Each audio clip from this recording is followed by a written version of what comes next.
This episode is sponsored by Hollywood Casino at Charlestown Races in West Virginia. June's featured entertainment includes Ace Frehley on the 15th and Elle King on the 21st. Details and tickets at HollywoodCasinoCharlestown.com. Must be 21 to enter the casino floor and attend a show. Gambling problem? Call 1-800-GAMBLER.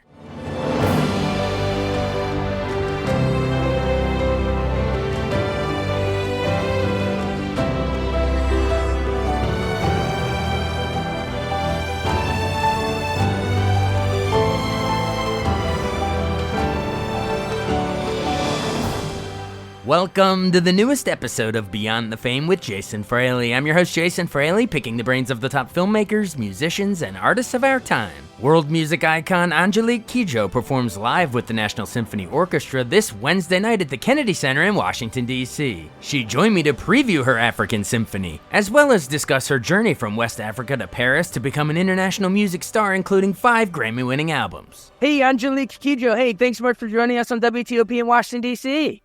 Thanks for having me. Awesome. We're talking because you are coming to the amazing Kennedy Center Concert Hall with the NSO for a performance on Wednesday, June 12th at 8 p.m. This is such an honor to talk with you, 5-time Grammy winner and, a legend of world music at this point. But yeah, tell us, how did this come about? Did the National Symphony Orchestra reach out to you, or do you reach out to the Kennedy Center? Which way was it? Well, it has been a program we have been talking about for a while now. And, it takes time to put all those programs together. And the thing that was important for me is to pay tribute to the music that have come and inspired my music from the 60s all the way down to today, to 2024, with the music of Burna Boy, Rema, and other young kids that grow up listening to my music. And for me, I believe in the power of transmission. In every culture, we have oral transmission. We have our grandparents, the great-parents, grandparents, our parents, our aunties, our uncle. People, somehow, somewhere, when a child is born, we like to tell them story, read them story, and put the story in perspective in the future, what they can learn about it. And music has done that for me. Have informed me about the diversity of our shared humanity, the resilience of our shared humanity, the beauty of it, and music as a language that we all share. Doesn't matter where we come from, which language we speak, apart from music, is always the moment where we come together as one. I agree entirely. And you mentioned some of the new artists that you're going to be sort of performing. You mentioned Rema and Burna Boy. Everyone knows them. But what else? What are the old legends that you grew up listening to, like you mentioned, that are going to be, the ones that'll be actually featured in this set list? I guess it's called African Symphony, is what this project. Yes. My project. Miriam Makeba, Hugh Masekela, Fela, and Manu Dibango, Youssou N'Dour, Salif Keita, and Cesaria Evora, and the list goes on. Awesome. Wait, now, is there a way? I don't want to spoil the whole set list, but could you tease a couple of the songs, like song titles, or if you will, of some of these artists, if there are even titles to some of them? Well, orchestra, I'll play 7 seconds from Youssou N'Dour, Follow from Salif Keita, and from Hugh Masekela, I'm gonna sing "Bring Him Back Home," and I'm from Miriam Makeba, I'll sing 2 songs, "Ngong Kwa," and also Soweto Blues. And I'll play also a song from Master KG, Jerusalema. And everybody knows that song too. And of course, from Burna Boy, I'll do Anybody, Rema, Calm Down, from Yemi Alade, Shekere. And there are a lot of songs. Yeah. No, that was perfect. That was perfect. It was a good enough teaser, but you know what, folks, you got to turn out to the show to actually find out all those actual songs. We can't spoil them all here. Well, I know the great Stephen Reinecke. We've interviewed him many times, but he's the principal pops conductor that's going to be conducting this thing with the National Symphony Orchestra. So describe for our listeners, not only will they hear these songs by these artists that, they grew up with, you grew up with, but describe how epic it really is going to be with the whole orchestra behind you. Like, that is an experience you have to go see live. Yeah, the whole thing started with me looking for an arranger that probably know or not know all this music, and I find Derek Hodges that work with Glasper, John Legend, and he did an amazing arrangement work. It is absolutely beautiful, and without compromising the original songs, the spirit of it. I'm gonna have African percussion also on stage, and I'm gonna have a guitar player also on stage. I mean, it's a combination of what music is able to do. We underestimate the capacity of getting together for music. Music is such a powerful tool to tell the story, the compelling story and diverse story of our humanity. And that every time I'm starting something, I'm humbled when I start developing it to find beauty in it and to find meaning that I want to share with the public. We live in such a fractured world today. There's so much tension everywhere. We cannot always live on tension. There's going to be a moment where we're going to come down to that high in negative energy to realize that we are each other's keeper, that there's no enemy. It's not them and us. It's all of us in the same boat. And music is a really important instrument that allowed us to understand our beauty, our fragility, our strength, and everything above. So well said. Well, we're talking about, sort of some of the artists that you grew up with that you're paying tribute. Whenever I have like a legend like yourself on, I always want to paint your origin story, if you will. So I know you grew up in the 60s in Ouida. Yeah, Ouida is the village where my father come from, and I grew up in the city, Cotonou. And I spent a lot of time going back and forth to the village, always looking for a meaning to every type of different music I was listening to. I was really, my mom and dad really exposed us to different type of music from all around the world. Languages I don't speak, but it does not matter to me. As a young girl growing up, I was always that curious girl. My nickname was When, Why, How. I would ask questions, how does this work? And if I could not really figure out and I could not grasp the song enough, I would ask my dad, can you take me to the village? And then I can ask the traditional player if they can groove in this to make sense of it. And they have always been my compass, because I would tell you there's no music that no one could not play. I mean, the drums are always there. The melody that you hear, you can always make it yours. And that a song, a beautiful song is made of three things. The melody, the words, and the rhythm. Even within the word, you have rhythm. How do you bring all those things together? And at the end of the day, you yourself, once the song is finished, you can't figure out which one comes first. So for me, it's what I love to share with people. Being raised in a family of 10 children with parents that were liberal enough to say to me as a girl, you can dream big, you can do whatever you want to do, you can become whatever you want to become, and your gender does not matter 1 minute. Absolutely. And I love your childhood nickname of When, Why, How. That's great. And I guess you just don't want to, you not like grow up with me, because what I realized down the line is that every time I come, you see all those elderly people going scattering around, say, here she comes again. She's going to ask tons of questions. And my dad was like, come on, she's asking questions, tell her. If you don't tell her, who's going to tell her? And they will say, okay, only one question. I say, okay. And then the one question 10 to 10. Curiosity is the key. That's right. You always want to learn. So when you were When, Why, How, and then over there also added who, what. Yes, who and what else? Get who and what on the When, Why, How. Okay. The nickname is expanding. Oh yeah, take all of it. I learned something. I'm taking it.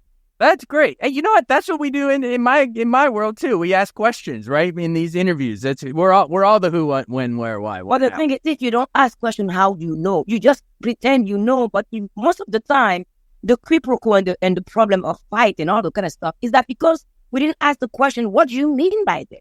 Yep. And I have the courage to say, this is what I meant, and this is where this conversation can go. And if you don't want to go there, it's okay. Yeah. You can disagree or not, and being an enemy at each other's throat, because disagreement is healthy. Absolutely. And asking the questions and then questioning your own beliefs and then trying to reaffirm them based on what you learn after. That's the problem with the world, is people they know one thing and then they feel threatened by any other information that's contrary to it. No, and internet is not helping, because all the information that you have on internet, some of them are not accurate. That's why I like to ask questions, because I don't have any shame to say I don't know. I can't sit here and tell you I know all and I have answered everything. I don't have that. I don't have it, and I will ask you questions. What it is. Let me know. Absolutely. Yeah. And of course, the internet, it can be a great tool to, get information out. But like you're saying, the bad side of it is that there's so much information that you don't know what's real. You really got to dig down and fact check stuff. It is inhuman. I mean, it's endless. Yeah. I mean, as my grandmother used to say, money is not a bad thing. If you have money, it's a great thing. But it's what you do with it. Are you the boss of your money, or your money is the boss of you? And I'm like, hey, Grandma, what are you talking about? How can money be my boss? He said to me, when you grow up, you find out. I'm like, oh, man, I hate when they give me that answer. Exactly. Well, we're talking about, the World Wide Web, but I want to talk about your world travels, because you were touring over West Africa and then moved to Paris, in the early 80s. So take me into sort of that transitional period where I guess you had your album Pretty had been such a success and you were touring with it over West Africa. So why did you, what inspired the move to Paris? Was it like political stuff at the time in your home country, or what was it? Yeah. I mean, I grew up in a household of freedom. I mean, I'm saying this today, and it looks like it's a century ago. It's not that long ago, where we could have conversation about everything. My father always used to say, this house is a safe haven for every single human being. There's no taboo subject at the exception of racism, anti-Semitism, and xenophobia. I don't have platform nor mind wavelength to deal with people that are hateful. We don't want that. We want people that are hateful here to learn something. And if they are ignorant, that might bring down their hate. So I grew up listening to all those, and here come at 12 years old, the power goes to the military and become a dictatorship. And then you start realizing that the freedom that you enjoy and take for granted can be taken from you so fast. You could not talk to your parents anymore in the open. We have to go in the room and whisper to our parents, because you don't know if your home is tapped or not. You don't trust your cousin. You don't trust your friend. You don't trust anybody. It takes so much out of me. Me being why how being so curious and not having anymore the possibility to ask questions openly without putting people in danger in my family. It was something that I could not bear. And when my album Pretty comes out, I succeeded going around the band of singing the ideology in my music. I did not want to write my music to praise any political party, because I don't belong to any political party. I'm a free person to do every music I want. And I don't have enemy in politics. I don't do that. But it becomes so complex, and it starts becoming a pressure on me and my family, that my parents one day, there were an event organized by the government. I could not escape that one. And they saw my frustration, how I was just struggling not to speak up. And when we came back home, my dad and mom said, beg me, don't say anything. We'll do everything we can for you to leave this country. And in doing that, they have to save money for a year. And they can't tell anyone. No one has to know that I have to go. So when it was ready for me to leave, my father had to drive me to the airport, but stay far away from the light. The last image of my dad is weeping behind the wheel, asking himself, is it the right decision to let me go? Because I did not ask for the authorization of the government to tell them I'm leaving from this time to this time. And that is something that can bring me or my parents as a collateral damage. So when I walked in the airport, luckily for me, I bumped into one of the friends of my brother that used to do music together. The custom agent just freeze. And he looked at me and said, what are you trying to do? You don't have the authorization, right? I said, no, I don't. And then he said to me, run, disappear. So I ran to the plane and dashed under the seat till that plane took. And for 6 years, I couldn't speak to my parents. That's literally your last image of your dad was driving you. Wow, that'll give you chills, folks. But good for your conviction and bravery to branch out. And you know what I mean? Like it's not everyone has the courage to do it. You did it.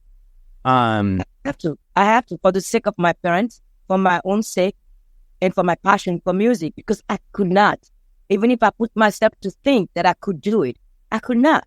Otherwise, I'll do something else. If I have to sing, not empower people, for people to be free, be happy, listening to the music. Music is a communion. When you're on stage, for me, stage is a kind of a vision of heaven, because you are fragile. Yet, as my mom said, before you step on that stage, you have to be ready to be naked spiritually.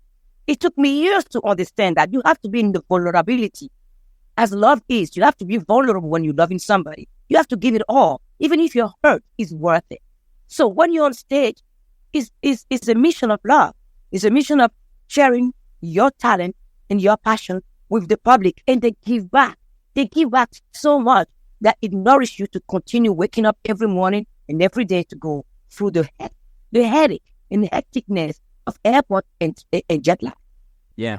Wow, this is a fascinating conversation. And so I'm going to try to move chronologically a little bit, even though I know we'd be here all day if we hit all your albums. So I'm going to try to just hit some of the highlights. But okay, so we've set the stage of now you've moved from your home country to Paris in the 80s, and you start releasing international albums.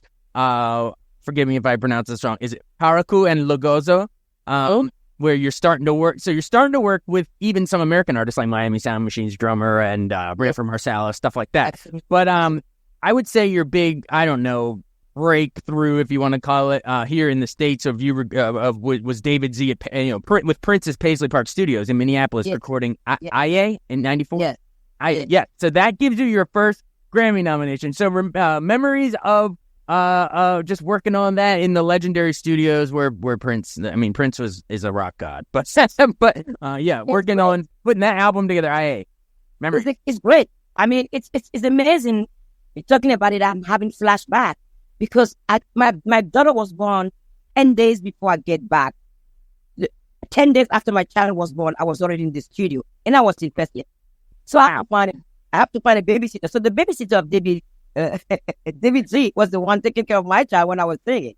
And it is amazing when you are in a place where music is at the center of it.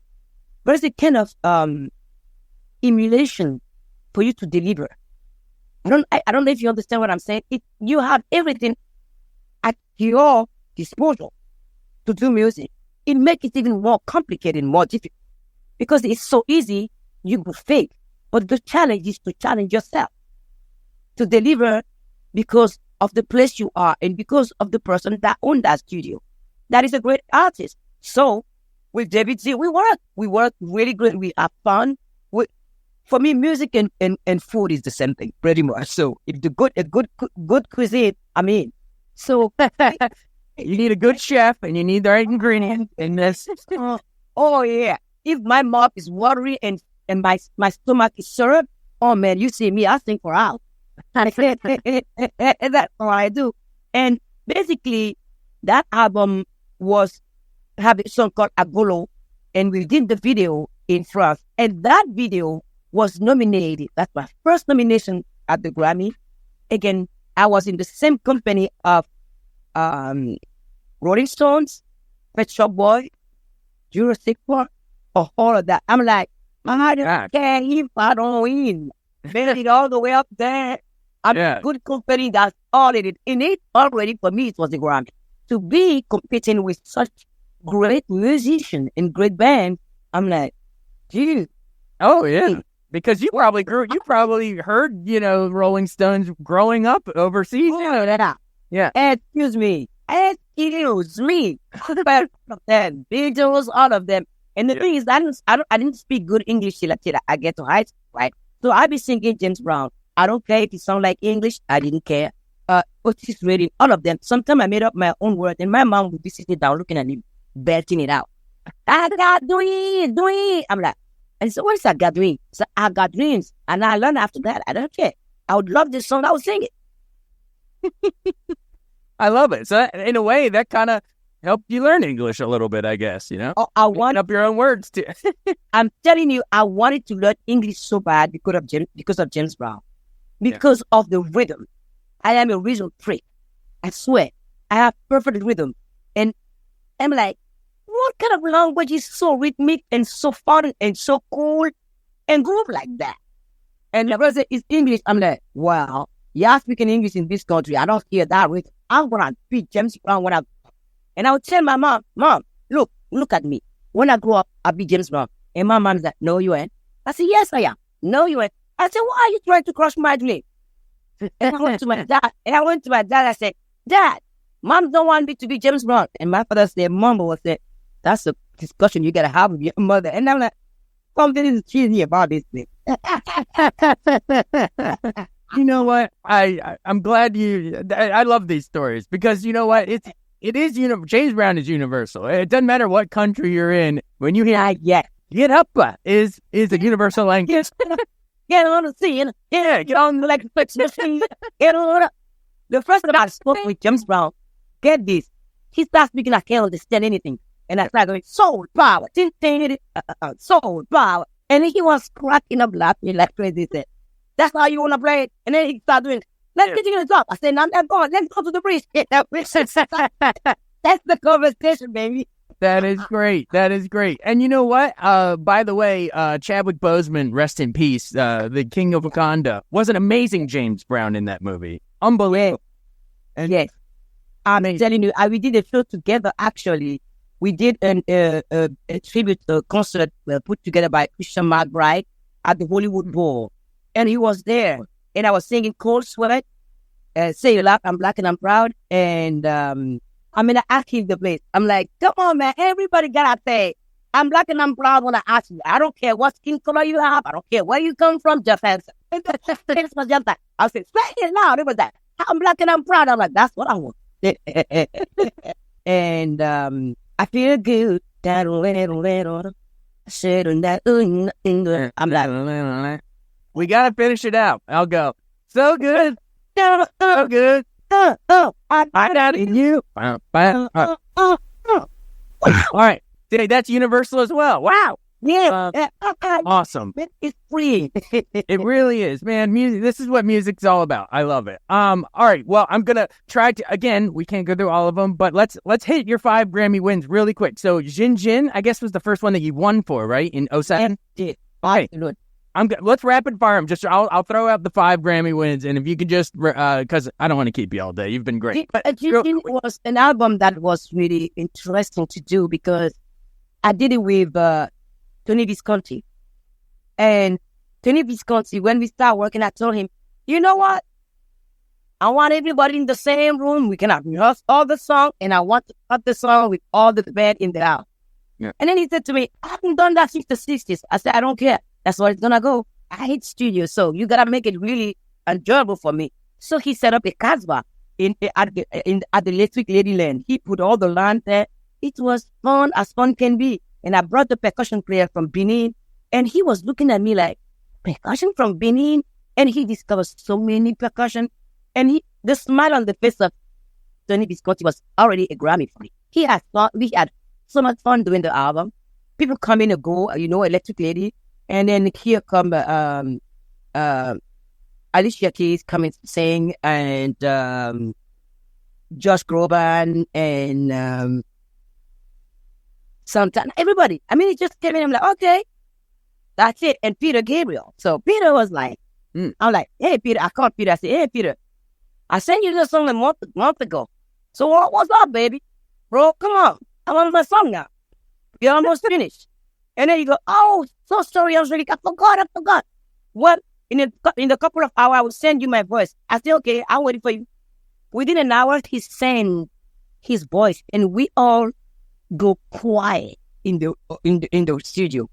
We were just like frozen in chill. It was so beautiful what he sang. And then, like 45 minutes after, he called and said, Angélique, is it okay for you? Do you want me to redo it? I said, no, Peter, don't touch anything. Just thinking like that. Thank you so much. Thank you. I mean, that album was so organic. There's so much goodwill from everybody. And Amphi Dilla was on the keyboard. I mean, it was such... Two people that play on that album are no longer here, the bass player and the keyboard player. Wow. I love that you just get to call up Peter Gabriel and be like, hey, Peter, who, what, when, why, hi, where's my... Yeah, that, you know what? Still doing who, what, when, where, where's my song? Oh, you know what?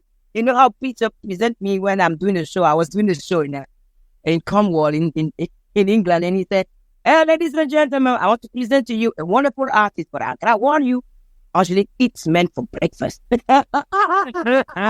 That's great. Not to mention lunch and dinner. Not to mention lunch and dinner. That's great. All right. That's great. All right. So then Jin Jin wins Best Contemporary World Music Album. And then you win Best World Music Album, your second Grammy for Eve. Real quick, a memory of putting Eve together. Any good stories on that one in 2014? Well, Eve was during the trip with UNICEF in Kenya. We were addressing the issue of stunting. Stunting is acute malnutrition of a newborn baby. And it has an impact economically. Because when the child grew up with not the brain developed, in the workplace, the person can perform right. So here we are, and I've seen so many of it. I was with CNN and couldn't take it anymore. I'm like, why are we going through all this when we have food? Why can't we do something? And then I was in Chile when I left one village, and I get to the second village, and the women was following the program. They put the program together with UNICEF. They were doing very good. And they saw me completely like a rocketed person. And they start saying, yanda, ya, bamba. And I jump in and I film it with my iPhone. And that was the beginning of it. Even in the face of adversity, women always stand. We stand because we know we have children. We know we need to save our shared humanity. We give birth to humanity. And we have to do this. So then from that point on, I went on to travel many villages in my country. And I came to the women and said, you are not seen in the Western world. Every time there's a documentary, people pretend to know who you are. They don't know you. They don't see your face. They don't hear your voice. I want your voice to be with me. I don't want to be the one being your voice all the time. Please, can you sing all those songs that I've written with me? Whatever you want to add to the song, let's do it together. That's how we did the album Eve. And it was an important thing to do because I'm here talking about music. And when we take a moment, it was hard for me to pay them. They didn't want to be paid. I said, yes, I'm going to pay you. Otherwise, we don't do this. Yeah. And in the moment, I turned a switch. And then they sat down, started confiding in me about domestic abuse. And I'm just in the middle of the music trying to find a balance, how to give them strength, how to talk them to realize that they have the right to leave. No matter what their family thinks, they have the right to leave because if they want to raise their little boy, a little girl, and teach them what it means to be a human being in a relationship, they can't stay in the abuse. And it's music has brought me to all those kind of situations where you realize that we all can do something. Yeah. Wow. That's powerful. That's powerful stuff. That's fantastic. All right. Well, we got 2 of the Grammys. We got 3 more to go really quick. So Angélique Kidjo sings with the Luxembourg Orchestra. Wins your 3rd one for World Music Album. You'd worked with them before, I think, but tell me about putting together that particular album. But it's a long story, man. It started with Philip Glass and with the artistic director of the London Philharmonic that saw me singing in New York. I said, man, I don't know your voice. I mean, this is crazy. Have you ever thought of singing with orchestra? I'm looking at the guy. I'm like, which carpet have you been smoking? Me with a knife? Man, what's he talking about? And then he met my vocal coach. And then he came to New York to do something with the London Philharmonic at Lincoln Center. And after the show, he got me, we met together. He said, I've been thinking, Angélique, I think you need someone like Philip Glass to write you a piece of music. And I told him, well, I know Philip. I can call Philip. And he looked at me like, is she a Mito? I mean, how come you know Philip? And I said, well, wait a minute. So I called Philip and I said, Philip, I'm here with Timothy Walker from the London Philharmonic, and he would like to talk to you about a project he's giving tomorrow in the evening. He said, come at 1 for a coffee. And I told him that, I gave him the address. We met at Philip's house. He was looking at me like, where does this woman come from? And we ring the door. Philip opened the door. He take a step back. Philip Glass opened the door for me. I said, chill, man. Philip is a human being, boy. And then we get in there. We get to the kitchen. Philip said, your tea is up there, Angélique. You want coffee? So, and then my whole thing with orchestra started with my connection with Philip and my meeting with the one of the conductor of the Luxembourg Philharmonic that wanted to take some of my songs and arrange them into classical music. And I said, go ahead, prove to me that it's possible. And he came back with a demo of 3 songs. And I said, let's do it. That's how we did sing, basically. I love all that backstory. I didn't realize the Philip Glass tie-in with that. That's great. And he actually I believe he got honored. I interviewed him at the Kennedy Center. We're talking about your Kennedy Center show, but he came for the Kennedy Center honors a few years ago. So there you go. There's no time. And then I was the one that introduced him, and I mean, Philip has been, he wrote two symphony, one called Yoruba, the Free Yoruba Song, and his 12th symphony, I Am the Soloist. Oh, wow. So you introduced him at that honors. That's great. Yes. Yes. Oh, well, how fitting. You can, repay him for working with you on that Sings album. All right. Two more. Real quick. Celia wins your 4th Grammy. That's your tribute to the queen of the salsa, the great Cuban artist, Celia Cruz. But yeah, why was it important to pay tribute there? I mean, there you are growing up in West Africa, and then you moved to Paris, so you're on the complete opposite side of the world and across the Atlantic. But the music of this Cuban music of Celia Cruz, inspired you even back then, or when did you? Celia Cruz came to play on the dictatorship because of Cuba relationship with Benin and so on and so forth, with Johnny Pacheco and the Fania All Star. For me, even though I was singing, I was still going through all the bullying of a society that think that when you are a girl and you're singing, you only can be a person, period. And I was looking to find somebody that gonna tell me, forget all that and go for it. So I saw a billboard of Celia, and I went back to school and told my sister, my friend, my girlfriend in school, I said, a very young woman coming to sing salsa. And they looked at me like I was kind of stupid. They called me smarty pants. And they said, what? A woman singing salsa? You don't know it's a male-dominated form of art? I'm like, yeah, she's coming to sing. She's the queen of salsa. And they said to me, she's going to be a backing singer. I said, no, we're going to bet. So for the first time, I took a bet. And I said to them, okay, if she's the front runner, you're going to do my homework. I hate doing homework. And if I lose, I'll do your homework. And they're like, what? What? You're going to do our homework? 3 people's homework? We take the bet. Yeah. And then the day of the show arrived, and I wanted to pay my ticket. I said, no, don't pay it, because you're going to have to pay us a lot of stuff to do our homework. We already bought your ticket.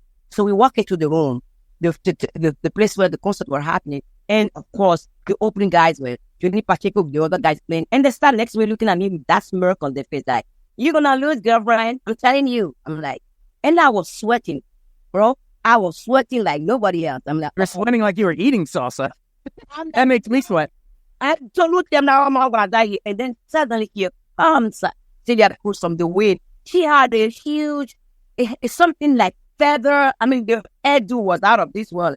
And she walk in and go, I saw her. And I said to the girl, stop paying me now, girl. And they said, no, wait a minute. I said, no. And then she go, yeah. What I thought, I won. And from that moment on, it's something like, she unlocked something in me. She made me feel it. She gave me authorization that day to finally embrace my gender and do whatever I wanted to do. Not to be afraid of any genre of music. Anything I wanted to do, I have the authorization from the Queen of Salsa. That's why I wanted to pay tribute to her. Oh, that is so awesome. That is such a great story. Man, you've really brushed paths with so many legends. It's great. All right. Well, then the 5th, I was going to say in final Grammy, but it's not the final. You were going to win more after this interview. Okay. But the 5th, the most recent, we'll say, was Mother Nature in 2021. I know you worked with, Sting and a bunch of people on that. But yeah, was that a pandemic record? Because it come out in 2021. Oh, yeah. Okay. Yeah. Me not doing anything. You don't want to see me when I have nothing to do. I am a bore. I'll give you a headache. If I don't do anything, I can't sit home doing nothing. I thank God I have a studio home. Everywhere I have a studio, I work. So I was saying to myself, how can we use this time that we have at hand to reach out to the young generation of musicians across the board, and also the pioneer of people that have been talking about climate change, like Sting? How do we do an album, a music where everybody chooses a topic that they, because everything is linked to nature for me. Yeah. So I started reaching out. I received a DM from Mr. Easy that sent me the song Africa One of a Kind. And Yemi, it was in the middle of the event with the police brutality in Nigeria. And I start worrying because I know all those young musicians, they're probably be in the street. And I'm like, something happened to them, God forbid. So I call Yemi, I say, what is going on? Where are you? She said, I'm in the street. They're killing us. I said, get out of there. Please get out of there. You cannot change anything if you're killed. Get your people, get back to studio. The only weapon you and I have is music. Let's write the music. So we wrote the song Dignity, who is about respect of life, especially when the people that are supposed to protect you are the one breaking the law and trying to kill you. And then Mr. E disposed to talk about the beauty of the continent of Africa. If we all don't see the beauty of Africa, we can't see it in ourselves. And then Barnabas told me and said, I have a song for you, Mom. I said, that it. And then he was playing the song in the studio, and I'm like, don't play it for me. Don't tease me for no reason. I want that song. He sent that song that day, but late in the night, and I couldn't sleep. Then I did the song. I did the first version. And he said, nah. Second verse, nah. Third version. And I said, what? You want me to Angélique Kidjo your song? He said, yes, that's what I want. So that's what I did for Do Yourself. And the whole album worked like that. And I met Sting and we did something together during the pandemic in the studio. His song, One Word Is Enough for All of Us, for a fundraising for David Lynch Foundation for meditation, because both of us were here. It's called TM or something. TM, yeah. And we met in the studio. It was, the music was recorded here in New York with Steve Jordan on drum and many other people. It's just like, we just had so much fun in the studio doing it. And I said, well, I'm writing a song about Mother Nature. You are the first one that started talking to us about rainforest. And I need your voice on this. That's how we did it. Oh, that is great. That is great. Yeah, and we've had Sting on. I've interviewed him. He came to DC a couple times. What an artist! What an artist. Well, we're talking about, we covered all 5 Grammys that you won. There will be more, but we were talking the latest one. We were talking about Mother Nature, but unfortunately, Father Time is ticking because we're running out of here. But but thank you so much for joining me. This was fantastic, and folks, this was just a little, half hour, 40-minute teaser. If you want the full life story, check out your memoir, Spirit Rising, My Life, My Music, with Desmond Tutu on the preface and Alicia Keys in the forward and all that stuff. But yeah, thank you so much. This was so much fun. Thanks for having me. It was a great conversation. Absolutely. Again, Angélique Kidjo, African Symphony with the NSO at the Kennedy Center on Wednesday, June 12th. Everybody, get your tickets. Thanks again. Thanks so much. Thanks so much for listening to Beyond the Fame with Jason Fraley. Our theme music is Scott Buckley's Clarion. Remember to give us a 5-star rating if you like what you hear. We'll see you next time.